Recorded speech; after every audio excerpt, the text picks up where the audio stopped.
दोस्तों, गंगा के मैदानों में कई बड़े बड़े नगर और महानगर बसे, जिनका काफी वैभवशाली इतिहास रहा है। महाजनपद के टाइम से ही उत्तर प्रदेश और बिहार काफी महत्वपूर्ण राज्य रहे हैं। उत्तर भारत का इतिहास इन दोनों प्रदेशों के बिना अधूरा है, लेकिन आजादी के बाद से दोस्तों ये दोनों ही प्रदेश तरक्की में काफी पीछे रह गए। इतना पीछे कि देश के बाकी राज्यों के कंपैरिजन में सबसे लास्ट में आने लगे, फिर वो चाहे पॉवर्टी हो, लिटरेसी हो या फिर डेवलपमेंट और इंफ्रास्ट्रक्चर से रिलेटेड अदर प्रोजेक्ट्स हो। अभी तक उत्तर प्रदेश और बिहार की एक बीमारू राज्य वाली इमेज बनी हुई थी, लेकिन अब दोस्तों यूपी ने काफी सुधार किया है। आज के टाइम में यूपी देश में सबसे तेजी से तरक्की करने वाले राज्यों में से एक है, लेकिन वहीं बिहार में कोई बदलाव होते हुए नजर नहीं आ रहे। आइए जानते हैं दोस्तों, बीते कुछ ही सालों में ऐसा क्या हुआ जिससे यूपी की इमेज बदलने लगी, लेकिन बिहार वहीं का वहीं है। बने रहिए दोस्तों एंड तक इस वीडियो में।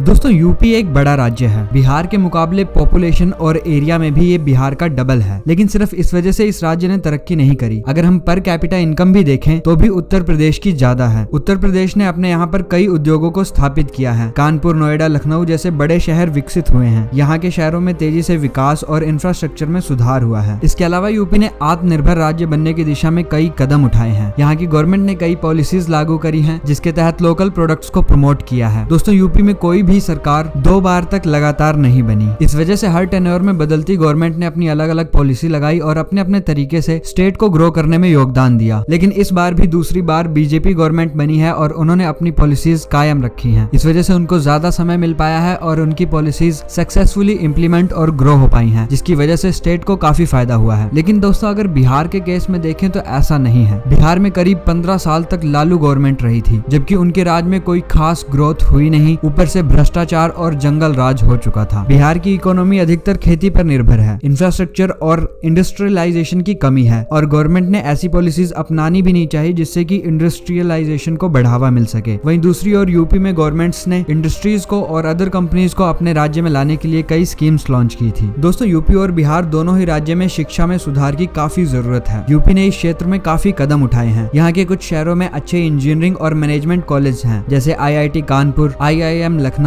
एक्सेट्रा। यूपी ने डिजिटल शिक्षा को भी काफी बढ़ावा दिया है, जबकि बिहार में शिक्षा के क्षेत्र में कुछ चुनौतियां हैं। यहाँ की लिटरेसी रेट यूपी से कम है। स्टेट गवर्नमेंट ने कुछ साल तक शिक्षा में सुधार करने की योजनाएं शुरू की हैं, लेकिन इसका असर अभी दिखाई नहीं देता। शायद इसका असर आने वाले सालों में दिखाई दे। यूपी का लिटरेसी रेट 71.7% है, जबकि बिहार का 61.8%। यूपी की गवर्नमेंट ने स्कूल्स और यूनिवर्सिटीज में भी काफी इन्वेस्ट किया है और साथ ही अपने लोगों को भी जागरूक करने में सफल रहे हैं कि वो शिक्षा की ओर आगे बढ़े। जबकि बिहार में भुखमरी, बेरोजगारी तो चरम पर है ही, साथ ही यहाँ का युवा अच्छी अपॉर्चुनिटीज और जॉब ना होने की वजह से हमेशा बाहर निकल जाता है। दोस्तों, यूपी ग्रो कर रहा है। इसके बड़े कारणों में से सबसे बड़ा कारण यह है कि स्टेट गवर्नमेंट यहाँ पर अच्छी स्कीम्स और प्रोजेक्ट्स में इन्वेस्ट कर रही है, जिससे यहाँ पर लोगों को काम मिल रहा है, इंडस्ट्रियलाइजेशन बढ़ रहा है, सर्विस सेक्टर में भी विकास हो रहा है। अब जब जॉब्स हो रही है तो लोगों को शिक्षा के लिए भी जागरूकता मिल रही है और ज्यादातर लोग शिक्षा प्राप्त करने की कोशिश कर रहे हैं, जिससे कि स्कूल्स और यूनिवर्सिटीज भी बढ़ रही है। सेम चीजें बिहार में भी हो रही है, लेकिन बहुत छोटे स्केल पर। बिहार के सामने सबसे बड़े चैलेंजेस है यहाँ की गरीबी, उसके बाद गवर्नमेंट की अनफेयर पॉलिसीज और जॉब्स ना होने की वजह से लोग शिक्षा भी नहीं प्राप्त करना चाहते। इस वजह से यहाँ की ग्रोथ रुकी हुई है। आई होप दोस्तों आप दोनों प्रदेशों के इस कंपैरिजन को समझ पाए होंगे। बिहार भारत का एक महत्वपूर्ण राज्य है। यहाँ पर सबसे ज्यादा यूथ पॉपुलेशन है, इसीलिए यहाँ पर डेवलपमेंट, एजुकेशन और ग्रोथ होना बहुत जरूरी है।